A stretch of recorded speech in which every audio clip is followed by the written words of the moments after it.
ಈಗಾಗಲೇ ಅಯೋಧ್ಯೆ ಸುಂದರವಾಗಿ ತಯಾರಾಗ್ತಾ ಇದೆ. ರಾಮನನ್ನ ಮತ್ತೆ ಸ್ವಾಗತ ಮಾಡೋದಕ್ಕೆ ಎಲ್ಲ ತಯಾರಿಗಳು, ಕೊನೆ ಹಂತದ ತಯಾರಿಗಳು ಕೂಡ ಈಗ ನಡೀತವೆ. ಇದ್ರ ಜೊತೆಗೆ ನಿನ್ನೆ ತಾನೇ ರಾಮನ ಒಂದು ರಾಮ್ಲಲ್ಲಾನ ಫೋಟೋ ಸಾಕಷ್ಟು ವೈರಲ್ ಆಗಿತ್ತು. ಆ ಫೋಟೋ ಎಷ್ಟೋ ಜನ ನೋಡಿ ಪುಳಕಿತಗೊಂಡಿದ್ರು, ಮತ್ತೆ ಕೆಲವರು ಅದನ್ನು ನೋಡ್ತಾ ನೋಡ್ತಾ ಕಣ್ತುಬ್ಸ್ಕೊತಾ ಇದ್ರು. ಆದರೆ ಈಗ ಆ ಫೋಟೋ ವಿಚಾರವಾಗಿ ಸಾಕಷ್ಟು ಚರ್ಚೆ ಆಗ್ತಾ ಇದೆ. ಆ ಫೋಟೋ ವಿಚಾರ ಒಂದು ಕಡೆಗೆ ಒಂದು ವಿವಾದವನ್ನು ಕೂಡ ಸೃಷ್ಟಿ ಮಾಡಿದೆ. ಏನಪ್ಪ ವಿವಾದ ಅಂತ ಕೇಳ್ಬೋದು. ಈಗ ನಾವೆಲ್ಲ ಏನು ನೋಡ್ತಾ ಇದ್ದೀವಿ, ಆ ಫೋಟೋ ನಿಜವಾದಂಥ ರಾಮಲಲ್ಲಾನ ವಿಗ್ರಹ ಅಲ್ಲ ಅನ್ನುವಂಥ ಮಾತುಗಳು ಕೂಡ ಈಗ ಕೇಳಿಬರ್ತಾ ಇದೆ. ಈ ಮಾತನ್ನು ಬೇರೆ ಯಾರೋ ಹೇಳಿದ್ರೆ ನಂಬ್ತಿದ್ರೋ ಇಲ್ವೋ, ಆದರೆ ಈ ಮಾತನ್ನು ಈಗ ಹೇಳ್ತಾ ಇರುವಂಥದ್ದು ದೇವಸ್ಥಾನದ ಮಂದಿರದ ಪ್ರಧಾನ ಅರ್ಚಕರಾಗಿರುವಂಥ ಸತ್ಯೇಂದ್ರ ದಾಸ್ ಅವರು ಮಾತನಾಡ್ತಾ ಇವತ್ತೊಂದು ನೇರವಾದಂಥ ಹೇಳಿಕೆಯನ್ನು ಕೂಡ ನೀಡಿದ್ದಾರೆ. ಅವರು ಈಗ ನಾವೇನು ನೋಡ್ತಾ ಇದ್ದೀವಿ, ಆ ಒಂದು ದೃಶ್ಯ ಅಥವಾ ಆ ಒಂದು ರಾಮಲಲ್ಲಾನ ವಿಗ್ರಹ ನಿಜವಾದಂಥ ವಿಗ್ರಹ ಅಲ್ಲ. ವೈರಲ್ ಆಗ್ತಾ ಇರುವಂಥ ಫೋಟೋಗೂ ರಾಮಲಲ್ಲಾನ ನಿಜವಾದಂಥ ವಿಗ್ರಹಕ್ಕೂ ಯಾವುದೇ ಸಂಬಂಧ ಅಲ್ಲ ಅನ್ನುವಂಥ ಮಾತುಗಳನ್ನು ಕೂಡ ಹೇಳ್ತಿದ್ದಾರೆ. ಈ ಒಂದು ಮಾತೇನಿದೆ ಈಗ ಸಾಕಷ್ಟು ದೊಡ್ಡ ಚರ್ಚೆಗೂ ಕೂಡ ಕಾರಣವಾಗಿದೆ. ಯಾಕೆಂದ್ರೆ ನಾವು ಕಣ್ಣನ್ನ ಕಟ್ಟಿರ್ತೀವಿ, ವಿಗ್ರಹ ಪ್ರತಿಷ್ಠಾಪನೆ ಆಗತ್ತೆ. ನಿಮ್ಮ ಉಬ್ಬಿದ ರಕ್ತನಾಳಗಳ ಸಮಸ್ಯೆಗೆ ಎವಿಸ್ ಆಸ್ಪತ್ರೆಯಲ್ಲಿ ಕೇವಲ 30 ನಿಮಿಷದ ಲೇಸರ್ ಚಿಕಿತ್ಸೆಯೊಂದಿಗೆ ಮುಕ್ತಿ ಹೊಂದಬಹುದು. ಹೆಚ್ಚಿನ ವಿವರಗಳಿಗಾಗಿ ಸಂಪರ್ಕಿಸಿ 8088837300. ವಿಗ್ರಹದ ಕಣ್ಣನ್ನ ಕಟ್ಟಿರ್ತೀವಿ, ಆ ದೃಶ್ಯಕ್ಕೂ ಈ ದೃಶ್ಯಕ್ಕೂ ಯಾವುದೇ ಸಂಬಂಧ ಇಲ್ಲ ಅಂತ ಹೇಳ್ತಿದ್ದಾರೆ. ಹರೀಶ್, ನಿನ್ನೆ ಸಾಕಷ್ಟು ದೊಡ್ಡ ಚರ್ಚೆ ಆಗಿತ್ತು. ಆ ವೈರಲ್ ಆದಂಥ ಫೋಟೋನ ಎಲ್ಲರೂ ಕೂಡ DP ಮಾಡ್ಕೊಂಡಿದ್ದಾರೆ, ಕೆಲವರು ಸ್ಟೇಟಸ್ಗೆ ಹಾಕೊಂಡಿದ್ದಾರೆ, ಸಹಜವಾಗಿ ಸಾಮಾಜಿಕ ಜಾಲತಾಣಗಳಲ್ಲಿ, ಇನ್ಫ್ಯಾಕ್ಟ್ ರಾಜಕಾರಣಿಗಳು ಕೂಡ ಹಾಕೊಂಡಿದ್ದಾರೆ. ಈಗ ಈ ಚರ್ಚೆ ಬರ್ತಾ ಇರುವಂಥದ್ದು ಏನಾಗ್ತದೆ, ಮುಖಕ್ಕೆ ಒಂದು ಹಳದಿ ಬಣ್ಣದ ಬಟ್ಟೆ ಹಾಕಿದಂತಹ ಮೂರ್ತಿಯ ಫೋಟೋ ವೈರಲ್ ಆಗಿತ್ತು. ನಿನ್ನೆ ವೈರಲ್ ಆಗಿದ್ದಂತಹ ಫೋಟೋ ಏನಿದೆ, ಕಣ್ಣಿಗೆನ್ನ ಪಟ್ಟಿ ತೆಗೆದಂತಹ ಒಂದು ಮೂರ್ತಿಯ ಫೋಟೋ ವೈರಲ್ ಆಗಿದೆ. ಇದಕ್ಕೆ ಈ ಒಂದು ಮೂರ್ತಿಯ ಫೋಟೋ ವೈರಲ್ ಆಗಿರೋದಕ್ಕೆ ಟ್ರಸ್ಟೇ ಅಸಮಾಧಾನ. ಇಂಪಾರ್ಟೆಂಟ್ ಬ್ರೇಕಿಂಗ್ ಬರ್ತಾ ಇದೆ. ಈಗ ವೈರಲ್ ಆಗಿರುವಂಥ ವಿಡಿಯೋ ಏನಿದೆ, ಆ ವಿಡಿಯೋಗೆ ಸಂಬಂಧಪಟ್ಟಂತೆ ತನಿಖೆ ಮಾಡ್ತೀನಿ ಅನ್ನುವಂಥ ಮಾತುಗಳು ಕೂಡ ಈಗ ಕೇಳಿಬಂದಿದೆ. ಈ ಮಾತನ್ನು ಮತ್ತೆ ಸತ್ಯೇಂದ್ರ ದಾಸ್ ಅವರು ಹೇಳ್ತಾ ಇದ್ದಾರೆ. ಯಾರು ಈ ಒಂದು ಫೋಟೋನ ಲೀಕ್ ಮಾಡಿದ್ರು, ಹೊರಗಡೆ ಈ ಫೋಟೋವನ್ನು ಬಿಟ್ಟರು, ಅದರ ಸಂಬಂಧಪಟ್ಟಂತೆ ತನಿಖೆ ಆಗತ್ತೆ, ಅವ್ರ ವಿರುದ್ಧ ಕ್ರಮ ಕೂಡ ಆಗತ್ತೆ ಅನ್ನುವಂಥ ಮಾತನ್ನು ಕೂಡ ಹೇಳಿದ್ದಾರೆ. ಅಂದರೆ ಎಲ್ಲೋ ಒಂದು ಕಡೆಗೆ ಮಂದಿರದ ಟ್ರಸ್ಟ್ನ ಪದಾಧಿಕಾರಿಗಳಿದ್ದಾರೆ, ಇದನ್ನು ಕೊನೆಯ ಹಂತದವರೆಗೂ ಕೂಡ ಅಷ್ಟೇ ಗೌಪ್ಯವಾಗಿ ಇಟ್ಕೊಳ್ಳೋದಕ್ಕೆ ತೀರ್ಮಾನ ಮಾಡಿದ್ದಾರೆ. ಆದರೆ ಈಗ ಒಂದು ಕಡೆಗೆ ವೈರಲ್ ಆಗಿರುವಂಥ ಫೋಟೋ ಬಗ್ಗೆ, ವೈರಲ್ ಆಗಿರುವಂಥ 3-4 ಫೋಟೋಗಳಿವೆ. ಆ ಫೋಟೋಗಳ ಬಗ್ಗೆ ಕೂಡ ಈಗ ನೇರವಾದಂಥ ತನಿಖೆಯನ್ನು ಮಾಡೋದಕ್ಕೆ ಸರ್ಕಾರ ನಿರ್ಧಾರ ಮಾಡಿದೆ ಅಂತ ಸತ್ಯೇಂದ್ರ ದಾಸ್ ಅವರು ಹೇಳ್ತಿದ್ದಾರೆ. ಜೊತೆಗೆ ಯಾರು ಲೀಕ್ ಮಾಡಿದ್ರು, ಇದು ಹೇಗೆ ಹೊರಗಡೆ ಹೋಯಿತು, ಇದೆಲ್ಲದರ ಸಂಪೂರ್ಣ ತನಿಖೆ ಆಗುತ್ತೆ. ಸಂಪೂರ್ಣ ತನಿಖೆ ಆದಮೇಲೆ ಅದರ ಕ್ರಮಗಳನ್ನು ಕೂಡ ನಾವು ಕೈಗೊಳ್ತೀವಿ ಅನ್ನುವಂಥ ಮಾತನ್ನು ಸತ್ಯೇಂದ್ರ ದಾಸ್ ಅವರು ಹೇಳ್ತಾ ಇದ್ದಾರೆ.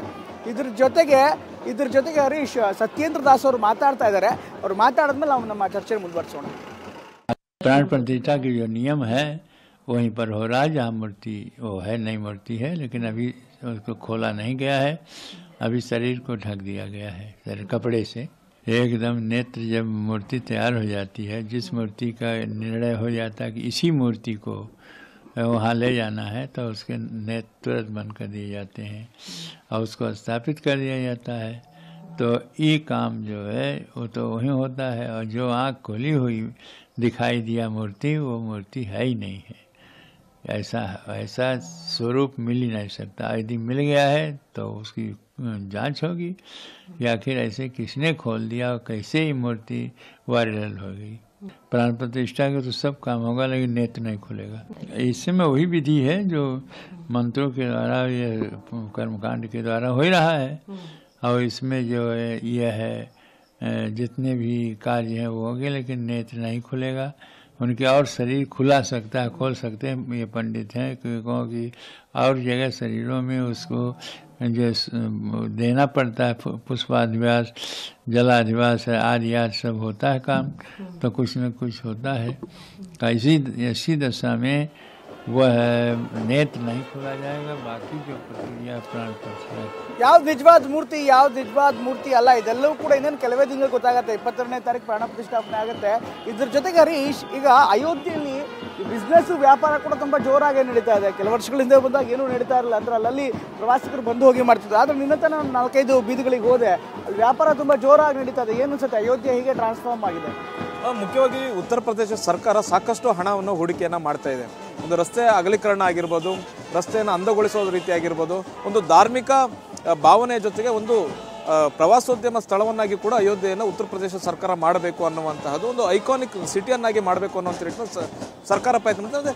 ವಿವಿಧ ಉದ್ಯಮಿಗಳಲ್ಲಿ ಕೂಡ ಮನವಿಯನ್ನು ಮಾಡ್ಕೊಂಡು ದೊಡ್ಡ ದೊಡ್ಡ ಹೋಟೆಲ್ಗಳಾಗಬೇಕು ಇಲ್ಲಿ, ಸಾಕಷ್ಟು ಉದ್ಯಮಿಗಳು ಇಲ್ಲಿ ಬಂದು ಜಮೀನು ಖರೀದಿ ಮಾಡ್ತಾ ಇದ್ದಾರೆ. ಅಮಿತಾಬ್ ಬಚ್ಚನ್ ಅವರು ಇಲ್ಲಿ ಬಂದು ಮನೆಯನ್ನ ಮಾಡ್ತಾ ಇದ್ದಾರೆ, ಅವರು ಕೂಡ ನಿವೇಶನವನ್ನು ಇಲ್ಲಿ ಖರೀದಿ ಮಾಡಿದ್ದಾರೆ. ಹೀಗೆ ದೊಡ್ಡ ದೊಡ್ಡ ವ್ಯಕ್ತಿಗಳು, ಉದ್ಯಮಿಗಳು, VVIP ಅವರೆಲ್ಲ ನೋಡೋದಾದ್ರೆ ಇನ್ಫ್ಯಾಕ್ಟ್ ಈಗ ಅಮಿತಾಬ್ ಬಚ್ಚನ್ ಬಂದು ಇನ್ವೆಸ್ಟ್ ಮಾಡ್ತೀನಿ ಅಂತ ಒಂದು ಸಂದೇಶ ಕೊಟ್ಟಿದ್ದಾರೆ. ಅಫ್ಕೋರ್ಸ್ ಅವ್ರಲ್ಲಿ ಬಂದು ಮನೆ ಕಟ್ಟರು, ಮನೇಲಿ ಉಳಿಯಲ್ಲ, ಬಟ್ ಒಂದು ಸಿಂಬಾಲಿಕ್ ಆಗಿ ಸಾಂಕೇತಿಕವಾಗಿ ಒಂದು ಅಯೋಧ್ಯೆಗೆ ನಾನು ಬರ್ತಿದ್ದೀನಿ ನೀವು ಬನ್ನಿ ಅನ್ನುವಂತ ಒಂದು. ಈಗ ಅಮಿತಾಬ್ ಬಚ್ಚನ್ ಅವರೇ ಬಂದು ಇಲ್ಲಿ ಮನೆ ಖರೀದಿ ಮಾಡ್ತಾರೆ, ನಿವೇಶನ ಖರೀದಿ ಮಾಡ್ತಾರೆ. ಒಂದು ಕಾರಣಕ್ಕೋಸ್ಕರ ಅಯೋಧ್ಯೆ ಬೇರೆಲ್ಲ ಭಾಗದಲ್ಲೂ ಕೂಡ ಸಣ್ಣ ಪುಟ್ಟ ಬಿಸ್ನೆಸ್ ಇಂದ ಹಿಡಿದು ರಿಯಲ್ ಎಸ್ಟೇಟ್ ತನಕ ಎಲ್ಲವೂ ಕೂಡ ಬೂಮ್ ಆಗಿದೆ. ಹಾಗಾದ್ರೆ ಅಯೋಧ್ಯೆ ಬೀದಿಗಳಿಗೆ ಹೋಗ್ಬೋಣ ನಾವು ಕೂಡ, ಯಾವ ರೀತಿ ಬಿಸ್ನೆಸ್ ತುಂಬಾ ಜೋರಾಗಿದೆ, ಇಲ್ಲ ವ್ಯಾಪಾರಸ್ಥರು ಏನ್ ಹೇಳ್ತಾರೆ ಕೇಳೋಣ ಬನ್ನಿ. ಅಯೋಧ್ಯೆಗೆ ಶಾಪಗ್ರಸ್ತ ನಗರಿ ಎನ್ನುವಂಥ ಹಣೆಪಟ್ಟಿ ಇತ್ತು. ಯಾಕೆಂದರೆ ಅಷ್ಟೊಂದು ಸಂಘರ್ಷಗಳು, ಹೋರಾಟಗಳು, ಗಲಾಟೆಗಳು ಇದೆಲ್ಲವೂ ಕೂಡ ಆಗಿತ್ತು. ಇದರಿಂದಾಗಿ ನೇರವಾಗಿ ವ್ಯಾಪಾರ ವ್ಯವಹಾರದ ಮೇಲೆ ಸಾಕಷ್ಟು ತೊಂದರೆ ಉಂಟಾಗಿತ್ತು. ಆದರೆ ಈಗ ಪರಿಸ್ಥಿತಿ ಹೇಗಿದೆ? ರಾಮ ಮತ್ತೆ ಅಯೋಧ್ಯೆಗೆ ವಾಪಸ್ ಬರ್ತಾ ಇದ್ದಾನೆ. ರಾಮ ಬದಲಾವಣೆ ತರ್ತಾ ಇದ್ದಾನ. ನೇರವಾಗಿ ಇಲ್ಲಿನ ವ್ಯಾಪಾರಸ್ಥರ ಕೇಳೋಣ, ಏನು ಹೇಳ್ತಾರೆ ಕೇಳೋಣ, ಮಾತಾಡೋಣ. सर नमस्कार. पहला वो राम फिर लौट आ रहे हैं, आपको क्या लग रहे हैं? राम तो आ रहे हैं, आपका व्यापार व्यवहार, आपका सौभाग्य कुछ बदला? जी जी बिल्कुल बदला है शोभा पहले से। पहले कैसा था, अभी कैसा है? क्या मतलब परिवर्तन क्या है? पहले उतना भीड़ नहीं रहती थी, लेकिन अब राम जी मंदिर बनने से काफ़ी अच्छा हुआ है। अच्छा, पहला इधर व्यापारी लोग कितना कमाते थे, अब तो प्रवासी ज़्यादा आ रहे हैं. अब क्या कैसा रिस्पॉन्स मिल रहा है आपको? अब पहले से अपेक्षा बढ़िया रिस्पॉन्स है जी, ಬಡ ವ್ಯಾಪಾರಿಗಳು ಹೇಳ್ತಾ ಇರುವಂಥ ಮಾತು ನೋಡ್ಬೋದು. ಇಲ್ಲಿ ಬಳೆ ಅಂಗಡಿ ಕೂಡ ಇದೆ. ಅಫ್ಕೋರ್ಸ್ ಶಾಪಿಂಗ್ ಅಂತ ಬಂದಾಗ ಹೆಣ್ಮಕ್ಳು ಸಹಜವಾಗಿ ಜಾಸ್ತಿ ಶಾಪಿಂಗ್ ಮಾಡ್ತಾರೆ. ಹೀಗಾಗಿ ಇವರು ಕೂಡ ಈಗ ಹೊಸದಾಗಿ ಅಂಗಡಿಗಳನ್ನು ಈಗ ತಾನೇ ನಿರ್ಮಾಣ ಮಾಡಲಾಗಿದೆ, ಅಂಗಡಿ ಮುಂಗಟ್ಟುಗಳನ್ನು ಹಾಕ್ಕೊಂಡಿದ್ದಾರೆ. ಅದೇ ರೀತಿ ಇನ್ನೊಂದು ಮುಂದೆ ಹೋಗೋಣ, ಅಲ್ಲಿ ಚಪ್ಪಲಿ ಅಂಗಡಿ ಕೂಡ ಇದೆ. ಅದರ ಜೊತೆಗೆ ಸಹಜವಾಗಿ ಮಹಿಳೆಯರಿಗೆ ಬೇಕಾದಂಥ ಎಲ್ಲ ಐಟಮ್ಸ್ಗಳು ಕೂಡ ಇದೆ. ಅವ್ರ ಜೊತೆ ಮಾತಾಡೋಣ, ಏನು ಹೇಳ್ತಾರೆ, ಅವ್ರು ಯಾವ ರೀತಿ ಅನುಭವ ಇದೆ ಅವ್ರ ಅನುಭವ, ಅವರನ್ನು ಕೂಡ. ಸರ್ नमस्कार. पहला आपका शुभकामनाएं, राम फिर लौट आ रहे हैं आपका अयोध्या को. आपका ज़िंदगी कैसा बदल रहा है अभी? ये ज़िंदगी के लिए बहुत ऐतिहासिक पल है हमारे लिए जी। ये तो अभी राम तो वापस आ रहे हैं, आपका व्यापार व्यवहार अभी बढ़ा है क्या, इम्प्रूवमेंट हुआ है क्या? सर अभी तो इम्प्रूवमेंट नहीं हुआ है, लेकिन हाँ 25 तारीख के बाद आशा है जी। 25 तारीख के बाद व्यापार बढ़ेगा। लोग तो बहुत आ रहे हैं इधर. आपका बिजनेस भी थोड़ा, बिजनेस में तो कोई इम्प्रूवमेंट, कोई विकास ऐसा हुआ है? लोग बहुत खरीद ले रहे क्या? जी विकास तो होगा ही, विकास क्यों नहीं होगा? जब लोग आएंगे सामान खरीदेंगे तो विकास तो होगा ही, दुकानदारी बढ़ेगी। ये बताइए पहला कैसा था माहौल, कितना मुश्किल था? क्योंकि गोलीबार होते थे, कर्फ्यू आते थे, उसी वक्त किराया नहीं देते थे आपको. अभी पूरा बदलाव हो रहा है. आपको ये महसूस हो रहा है क्या? मतलब लोग आ रहे हैं, बिजनेस बढ़ रहे, इकोनॉमी बढ़ रहे? जी बिजनेस तो बढ़ ही रहा है। बिजनेस देखिए, जब से मैं यहाँ पे प्राण प्रतिष्ठा के पहले जो वो प्रोग्राम हो करके गए थे, मोदी जी शिलान्यास करके गए थे, शिलान्यास के बाद से काफ़ी हद तक विकास हुआ है। पहला कितना कमाते थे लोग, मतलब दुकानदार? अगर ये मान के चलिए, अगर पहले कोई व्यक्ति 300 रुपये कमा रहा था तो शिलान्यास के बाद 500-600 हो गया, और अब 1000 का आंकड़ा अब हम छू सकते हैं.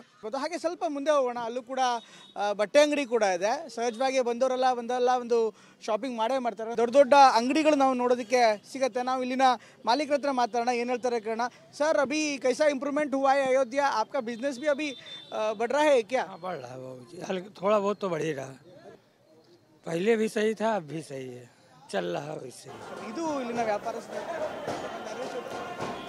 ಇನ್ನು ಈಗಾಗಲೇ ಎಲ್ಲ ರಸ್ತೆಗಳು ಕೂಡ ಅಯೋಧ್ಯೆಗೆ ತಲುಪ್ತಾ ಇದೆ, ಅಯೋಧ್ಯೆಯನ್ನು ನೋಡ್ತಾ ಇದೆ. ಇದರ ಜೊತೆಗೆ ದಾನಿಗಳು ಕೂಡ ಹೆಚ್ಚಿನ ಸಂಖ್ಯೆಯಲ್ಲಿ ಅಯೋಧ್ಯೆಗೆ ಬಂದಿದ್ದಾರೆ. ಎಲ್ಲ ಭಕ್ತರು ಕೂಡ ಒಂದಲ್ಲ ಒಂದು ರೀತಿಯಂಥ ಕೊಡುಗೆಗಳನ್ನು, ಒಂದಲ್ಲ ಒಂದು ರೀತಿಯಂಥ ದಾನಗಳನ್ನು ಮಾಡ್ತಿದ್ದಾರೆ. ಹರೀಶ್, ನಿನ್ನೆ ನೀವು ಕರಸೇವಕಪುರಂನ ಇನ್ನೆಲ್ಲೋ ಬೇರೆ ಭಾಗಕ್ಕೆ ಹೋಗಿದ್ರಿ. 405 kg ಭಾರತ್ ಬೀಗ ತಂದು ಕೊಟ್ಟಿದ್ದಾರೆ. ಏನದು ಸ್ಪೆಷಲ್? ಅಲಿಗಢದ ಒಬ್ರು ರಾಮ್ ಭಕ್ತರು 6 ತಿಂಗಳ ಕಾಲ ಅದೊಂದು ಬೀಗ ಮಾಡೋದಕ್ಕೆ ಶ್ರಮ ವಹಿಸಿದ್ದಾರೆ. 6 ಜನ ಶ್ರಮ ವಹಿಸಿದ್ದಾರೆ. ಬರೀ ಇದೇ ಕೆಲಸ, ಬೀಗ ಮಾಡುವಂಥದ್ದು. ಅದು ನೆನ್ನೆ ತಂದಿದ್ದಾರೆ. ಅಯೋಧ್ಯೆ ಕರಸೇವಕಪುರಮಲ್ಲಿ ಇಟ್ಟಿದ್ದಾರೆ. ಅದ್ರದ್ದು ಒಂದು ಕೀ ತೂಕ 30 kg. ಇಬ್ರು ಹೊತ್ಕೊಂಡು ಹೋಗಿ ಅದು ಬೀಗ, ಅದನ್ನೇನು ರಾಮ ಮಂದಿರಕ್ಕೆ ಹಾಕಕ್ಕಾಗಲ್ಲ. ಅದನ್ನ ಏನೊಂದು ಸಿಂಬಾಲಿಕ್ ಆಗಿ ನಾವು ರಾಮನ ಸೇವೆ ಮಾಡ್ತೇವೆ ಅಂತ, ಅಷ್ಟು ದೊಡ್ಡ ಬೀಗಕ್ಕೆ ಅಷ್ಟು ದೊಡ್ಡ ಮಂದಿರ ಏನು ಮಾಡೋಕ್ಕಾಗತ್ತೆ? ಹಾಗಾದ್ರೆ ಏನದು ಬೀಗ, ಯಾವ ತರ ಭಾರ ಇದೆ? ಹರೀಶ್ ರಿಪೋರ್ಟ್ ಕೊಟ್ಟಿದ್ದಾರೆ, ನೋಡೋಣ ಬನ್ನಿ. ಉತ್ತರ ಪ್ರದೇಶದ ಅಲಿಗಢದ ಒಬ್ಬ ರಾಮ ಭಕ್ತರು ಒಂದು ಬೃಹತ್ ಬೀಗ ಹಾಗೂ ಬೀಗದ ಕೀಯನ್ನ ರಾಮ ಮಂದಿರಕ್ಕೆ ದಾನವಾಗಿ ಕೊಟ್ಟಿದ್ದಾರೆ. ನೋಡಬಹುದು, ಇದು ಬೃಹತ್ ಆದಂತಹ ಬೀಗ ಹಾಗೂ ಬೀಗದ ಕೀ. ಇದು 405 kg ಇರ್ತಕ್ಕಂತಹ ಒಂದು ಬೃಹತ್ ಬೀಗ. ಇದು ಇವತ್ತಷ್ಟೇ ಅಯೋಧ್ಯೆಗೆ ಬಂದಿರುವಂತಹದ್ದು. ಅಯೋಧ್ಯೆಯ ಕರಸೇವಕಪುರಂನಲ್ಲಿ ಇಡಲಾಗಿದೆ. ಶ್ರೀರಾಮ ಮಂದಿರಕ್ಕೆ ಇದನ್ನ ದಾನವಾಗಿ ಕೊಟ್ಟಿದ್ದಾರೆ. ಸುಮಾರು 6 ತಿಂಗಳಿನಿಂದ ಇದನ್ನ ಈ ಬೀಗವನ್ನ ತಯಾರು ಮಾಡಲಿಕ್ಕೆ 6 ಮಂದಿ ನಿರಂತರವಾಗಿ ಪ್ರಯತ್ನವನ್ನ ಮಾಡಿದ್ದಾರೆ, ನಿರಂತರವಾಗಿ ಕೆಲಸವನ್ನ ಮಾಡಿದ್ದಾರೆ. ಈ ಒಂದೊಂದು ಕೀ ಏನಿದೆ, ಈ ಕೀ 30 kg ಇದೆ, ಇದು 30 kg ಇದೆ, ಇನ್ನೊಂದು ಕೀ ಏನಿದೆ ಇದು ಕೂಡ 30 kg ಇದೆ. ಒಟ್ಟು ಬೀಗದ ತೂಕ 405 kg ಇರುವಂತಹದ್ದು. ಇದೇ ರೀತಿಯಾಗಿ ಅನೇಕ ಭಕ್ತರು ತಮ್ಮ ದಾನಗಳನ್ನು ನೀಡ್ತಾ ಇದ್ದಾರೆ. ಕ್ಯಾಮ್ರಾ ಪರ್ಸನ್ ಅಜಯ್ ಜೊತೆಗೆ ಹರೀಶ್, TV9 ಅಯೋಧ್ಯ.